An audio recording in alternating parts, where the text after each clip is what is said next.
नमस्कार, मी समाजसेवक श्लोक पेंढारी। आता मी अग्रवाल नाक्यावर उभा। अग्रवाल नाक्यावर कशा प्रकारे आपण बघितलं, एका पावसाची सुरुवात नाही झाली, वारांची सुरुवात नाही झाली, तर पहिली होल्डिंग वसई प्रभाग समिती एक्ट मध्ये पडलेली आहे।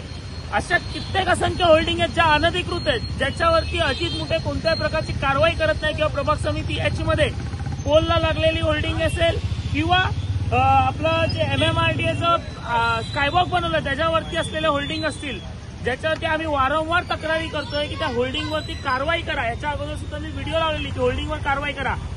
अद्याप कोणतीही कारवाई होल्डिंगवर केलेली नाही। आज अग्रवाल नाक्याची होल्डिंग कोसळली आहे। दुर्दैवाने याच्यावर कोणतीही जीवितहानी झाली नाही, पण माझी पालिका अधिकाऱ्यांना विनंती आहे की लवकरात लवकर अशा अनधिकृत होल्डिंग आणि धोकादायक होल्डिंगवरती कारवाई करा, अन्यथा जे काय होईल ते तुम्हाला बघण्यासारखं नसणार। अजित मुठे साहेब, मी लवकरात लवकर तुम्हाला सांगतो, या होल्डिंगवरती, अनधिकृत होल्डिंगवरती कारवाई करा। जय महाराष्ट्र।